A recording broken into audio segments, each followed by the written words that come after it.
Good evening. My name is Andrew Albert, or Media World 01, and today is the day of The Dark Knight Rises, and I'm conflicted. I have seen every single trailer for this movie, every single teaser spot, every single picture and behind the scenes footage, interviews, the works, and the build-up of this movie being known as one of the biggest films of 2012, or the biggest trilogy ever to be made. And I don't know if the build-up is going to be worth it. Now hear me out. In past movies, we've got Batman Begins, The Dark Knight, two amazing movies, fantastic. Now, if you look at a third movie, it always fails. It always collapses or disappoints. Spider-Man 3, or for instance, Indiana Jones, The Temple of the Crystal Skull. And I don't know if I want to be heartbroken by the disappointment of maybe of the movie. So I've decided not to watch it. Media world, the reason you've got to watch The Dark Knight Rises is because this man deserves the respect. Christian Bale. Now, you know, if you don't watch it, he's going to be done with you professionally. Are you sure, Tooth? What do you mean professional? He ain't going to be watching your channel anymore. Christian Bale watches my channel? And I mean, does he come into your house when you're making the videos and trash your set? Well, I guess you're right, but there was that one time. I want you off the fucking set, you prick! Go and check it out, Andrew. You know it makes sense. Shoot the word short tooth, but my mind is set. What the heck is that?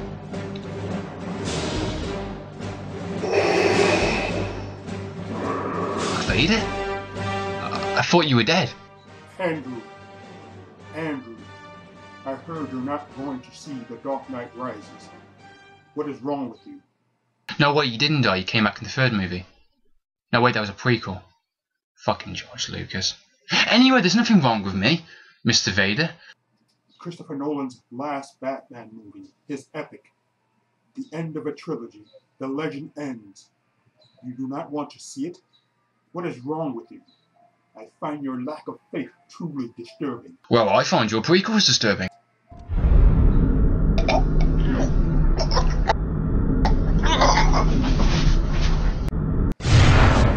Okay, I will make you a deal, Andrew. Go see The Dark Knight Rises, or I won't use the Force on you again. Okay, that's the deal, Andrew. See The Dark Knight Rises, or I will use the Force on you again. Okay? That's the deal. Pray that I don't alter it any further. Yeah, you've made your point quite clear, Mr. Vader. Should I go now, or...? Oh, it looks like I'm going to watch The Dark Knight Rises. Let's hope we're in for a treat.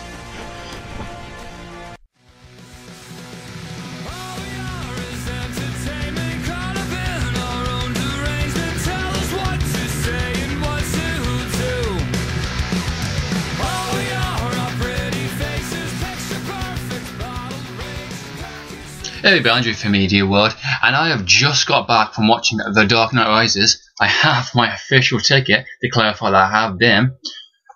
And what do I think? Holy shit, is this film amazing. I basically walked out the theatre doing this.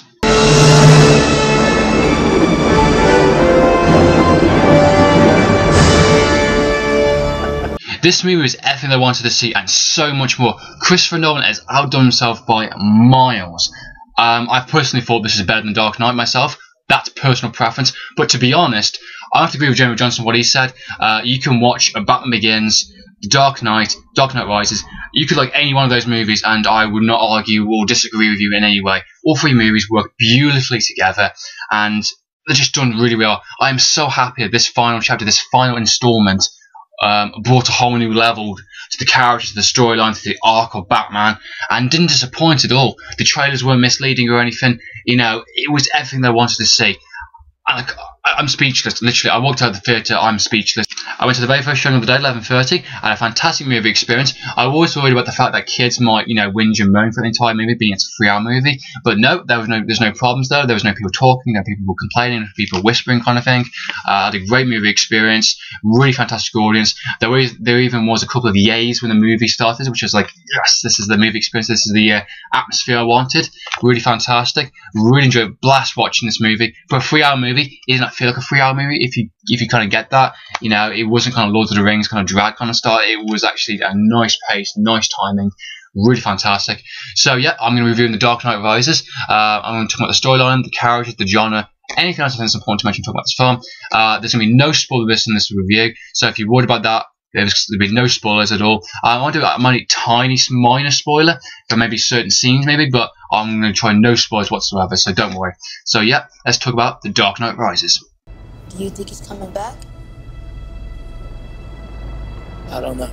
Okay, so the story is set 8 years after the events of The Dark Knight, and we get to see Gotham City is now as a peaceful city. The mob bosses are gone, all the criminals behind bars, and it connects really well to what happened at the end of The Dark Knight with Harvey Dent's Two-Face, kind of threatening Jim Gordon's family, and kind of the morals and the ideas that kind of built upon this lie, in a sense, to protect Gotham and kind of heal itself, because Gotham needed a hero, it needed a face, and Harvey Dent was that person, and Batman has taken the fall, for what Harvey Dent has done, and it's quite interesting how these characters and how these play out within the movie, and the fact that he addresses it so much, even though it's 8 years after the events of the second one. It's not forgotten about or anything. It's still quite relevant and still quite the main theme is upon that.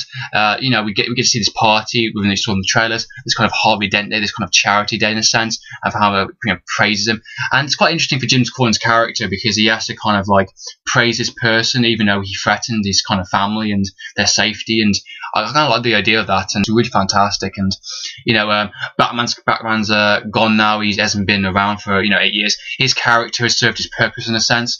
Taking the fall. Being cast as a murderer, a thief, a thug in a sense, and he's kind of gone now. Batman no longer exists, and Bruce Wayne has kind of like locked himself in this his mansion, locked up his tower, and he doesn't see anymore because he's got no purpose. The whole point of him coming back to Gotham City, like in Batman Begins, was to fight crime, and he has done that. He has achieved that, but not in the ways that I suppose he originally wanted to. And he's kind of finding he hasn't got like a meaning or a purpose in a sense. I kind of like that idea, and we really feel sorry for him and how he goes through in a sense. Now, of course, the storyline takes place that a new terrorist happens, Bane, the new villain on the block kind of thing, and he kind of raises this army, and he's going to finish what Ra's al Ghul started. Take over the city. Gotham's reckoning in a sense.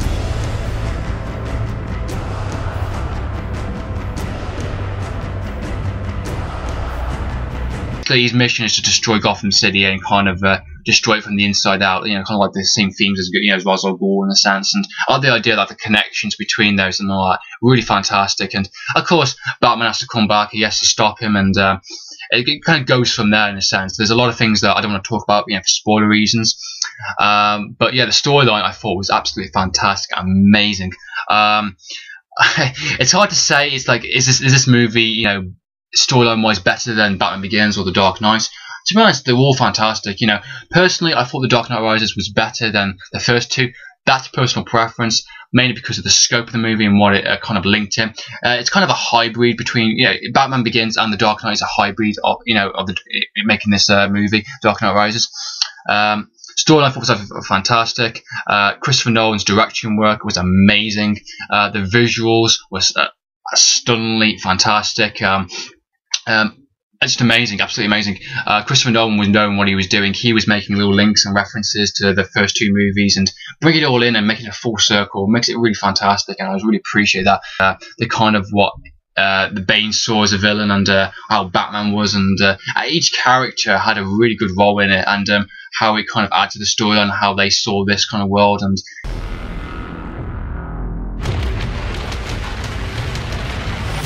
the editing, the sound, the score, the visuals, the direction, the action, I thought all fantastic, all top notch. Christopher Nolan knocks it out of the park by miles, and I'm just so happy that he managed to do his final epic movie. I mean, there's just so many great scenes, so many great moments in this movie.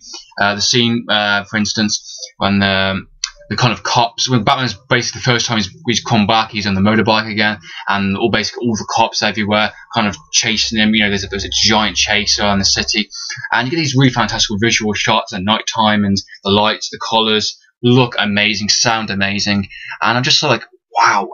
You know, proper IMAX cameras and all that stuff, really fantastic. And you know, it's movies like this. You know, this is what I go to the cinemas for. This is what I want to see, kind of thing. Really fantastic, and I'm really happy that he didn't, you know, cop out. There's a really if you saw the trailers, of course, there's a giant kind of war scene where all these cops and criminals all fight together. All the extras in that entire movie I thought were absolutely fantastic. I'm really happy that they actually had all these extras, all these, you know, giant cast of all these people. You know, makes the film so much richer and much more satisfying. Not like 300 where there's like multiple CGI kind of people kind of thing. They've actually got real actors, real people, and you know, coordinating those kind of scenes together. Amazing, absolutely amazing. Gives the city and the whole idea a bit more huger scope, I think. The characters in this movie I thought were rich, interesting, so much depth into them, and the acting performances of all the characters, from the biggest actor here, which are so many, to the smallest kind of cameo, to the extra. All top notch, all fantastic acting in this movie. I was really blown away by how much more that these actors, even established characters that we've had for 2 previous movies, brought so much more into the characters that I didn't think were possible, and gone to so many different directions and lengths, which I thought was really fantastic. Let's talk about Batman, for instance. Okay, Christian Bale returns as Batman / Bruce Wayne. His character is really interesting in this one. He's changed a lot within the 8 years. He's a kind of a broken man. You know, with Batman no longer needed as cast as a kind of a murderer and a thug in a sense. You know, he doesn't have a purpose anymore, and he kind of like, he doesn't know what to do with himself. He's kind of locked himself in a mansion. You know, he's kind of like a walking stick. He doesn't care anymore. You know, he's got no purpose in life. Batman was his purpose, and taking that away from him, he doesn't feel like he could have anything. And of course, he's still getting over the fact of like Rachel being killed off, and he had a plan. He, you know, once Batman didn't need him anymore, he's gonna go with Rachel because Rachel got killed off, and you know, he feels like he feels guilty and doesn't have a purpose. And you know, I found that really interesting, and you really feel for his character and really, you know, what he's been through, and you know, and even when he gets back into the Batman suit yet again, he's not fully there. He kind of just does it because he thinks he needs to, in a sense. You know, with when he hears about Bane, the new villain in the block kind of thing, he goes, I need to be Batman again, in a sense. And he kind of goes out and he's not fully prepared for what he's, you know, for what he's going to get, and you know, that's kind of his downfall in a sense. I like that, and he's got so much more to learn within the movie. I like that. I'm not going to spoil anything what happens.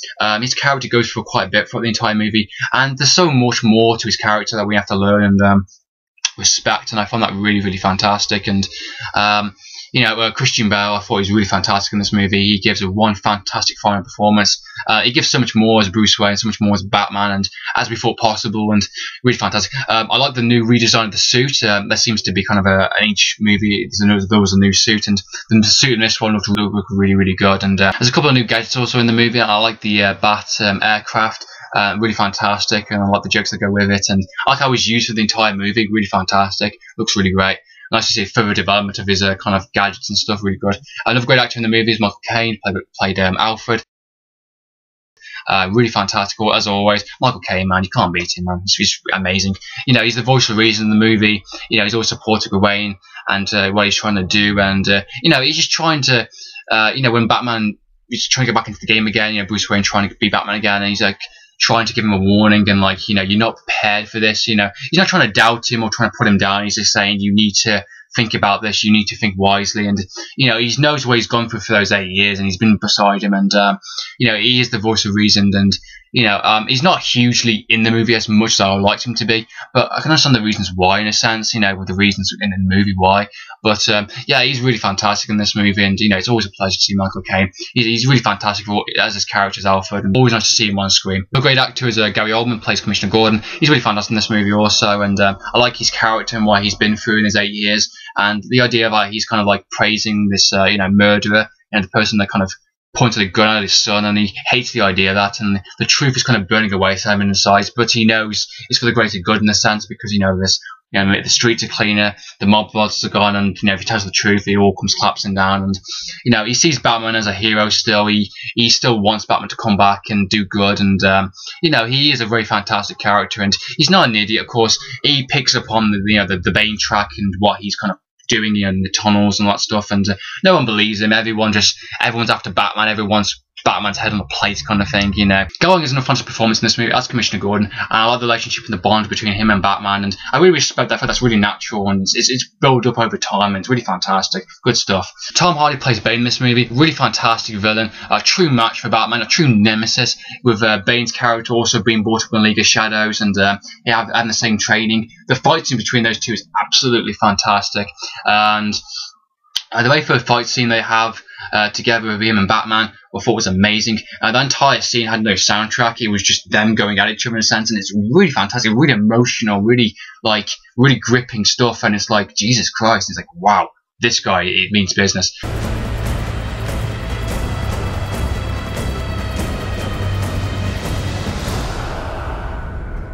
Mr. Wayne. Tom Hardy as Bane, I thought was an amazing choice. He is a fantastic actor, and the kind of stuff he does with his eyes, because he has this mask on, and it's really hard to understand, and the thing that he does with his eyes, amazing. When he's looking at you, you better get the heck out of his way. Seriously, you do not want to mess with this guy. And I love how he kind of approaches things in his life and in this movie, and how he kind of deals with people. He snaps a lot of necks in this movie. I swear to God. It's like he is really interesting. He's a very focused guy. He's very Pacific, and he's really fantastic also. And I thought his voice acting, the voice that he gives in this movie, I thought was very creepy, very haunting. It's a really fantastic voice. You can see kids and everyone just doing that voice, that voice now, and it's really become a trademark for that character. And I love Bane's dialogue in the entire movie. It's very intelligent, it's very Pacific, and he truly believes what he's doing is the right thing. He is Gotham's reckoning. He's going to take down the city, and he's not angry. He's very casual about it. Even when he's facing Batman, he's saying, well, okay, bring it, kind of thing. He knocks his shit into him. He doesn't care. He doesn't gloat or anything. He doesn't just say, yeah, I beat Batman, kind of thing. He just sees it as a kind of, okay, fine, bring it. He's brought up in a certain way, and I like his character and how he kind of deals with things and how he deals with characters. And he is very intelligent as an actual villain. He's a very kind of Pacific terrorist in a sense, and love his fight scenes in the entire movie. Absolutely fantastic, and the direction that he brings the character. And there is some scenes where I actually did get physical goosebumps from his character, where how he kind of approaches certain things and what certain things he does. I was actually given goosebumps from that. That is something very rare. You don't get very often in a 12 certificate, for God's sake. Really fantastic. And it's hard to believe that when we first heard that Bane was going to be the main villain, we all instantly thought this. Oh. Hathaway plays Catwoman and Selina Kyle in the movie. Her performance is absolutely fantastic. I agree with everybody that said she was a steal in a sense. She was fully engaging. I enjoyed watching her performance on screen. Her character was so interesting, and she gives so many kind of wisecracks throughout the entire movie. I thought was really great, and she's a bit of a diva in a sense. She's more the meat of the eye to her character. She's not a simple kind of villain. She's a bit of a hero and a villain in a sense. She doesn't know what she is in a sense. She's had to go through a kind of a rough past, I suppose, and upbringing in a sense, and she's had to adapt to a certain way of life. She kind of respects Batman and kind of what he stands for. I really like that. I really appreciate that within the movie. Her dialogue and scenes I thought were amazing. She kind of bounces off Batman beautifully, and really well done, really fantastically done. She's very sexy in this movie also. When she comes with a full costume, wow, really fantastic. And when she gets into character properly, amazing, really amazing. It's my ticket. Your wife said you were taking a cab home. My wife? She's definitely a more realistic version of the character, much more believable. She's kind of like the same Catwoman within Arkham City in a sense, that kind of style character, that kind of realistic, version. She's much better than Michelle Pfeiffer's character in The Batman Returns. Sorry, that's just how I feel. I think her character was just more focused, a bit more realistic, and she just did one heck of a performance in this movie. Really fantastic in this stuff. Another great actor in the movie, so many fantastic actors. It's of course Morgan Freeman, plays Lucius Fox. I don't know to say much about him. He's really fantastic. He's the gadget man. He's designed a lot of the new gadgets for him and stuff. And Morgan Freeman, he is really fantastic. And he gives another amazing performance. And I like the scenes of him and Bruce Wayne and him and Alfred and all that stuff. He's really great in this movie also. Tristan Gordon-Levitt also in this movie plays a character called John Blake. He's really fantastic also in this movie. He's a bit of a hothead, the character is. He's a bit of a rookie cop. But he's not a stereotype in a sense. He's intelligent. He catches on quite quickly, and him and Gordon come quite friends quite fast because he's fast on the trail. He believes in him. He believes Batman is still a hero, and his character is pretty good in the movie, and he's one of the positive characters, and I really like him.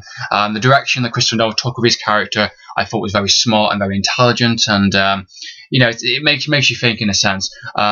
His character really is fantastic in this movie, and so overall, Christopher Nolan brings his final amazing version of the Batman trilogy. I've had a blast watching all three movies. This movie has blown it way out of the park. It proves that with great script writing, great direction, and a great vision and a mindset for these characters, you can bring any super movie into a more realistic world. I swear this movie deserves an Oscar. Christopher Nolan deserves it, and he should get credited so much for it. He's such a fantastic director, and it proves that it can pay off. With a little hard work and listening to the fans, and just fantastic original filmmaking and storytelling. You can make one heck of a movie experience and get people so excited and so wound up. And I think every super movie should be like this in a sense. And learn something from this. And I don't think any of this Batman movie can beat this trilogy or beat this movie. Really fantastic. Definitely recommend this on the Blu-ray purchase on the actual day. It's out later on this Christmas. I cannot wait to get this into my collection, complete my trilogy. It's only just come out today at the cinemas, the 20th. Definitely go and watch it. You will not regret it. Anyone gives it negative reviews, just ignore them. They obviously don't know what they're talking about. I had a blast watching this movie, and I'm pretty sure you will too. This is an end to a fantastic trilogy. So this has been the Dark Knight Rises review. I hope you enjoyed watching this video. Hope the video wasn't too long for you. I'd like to do a special shout out to Trepacer and Shorttooth for doing a cameo at the start of the review. Really means a lot, guys. I hope you like what I've done with the footage. Hope you find it was funny. I'm going to put a link in the description below for both of those channels. Go and check them out. They're really great, guys. This is Andrew from Media from Game TV. Signing out.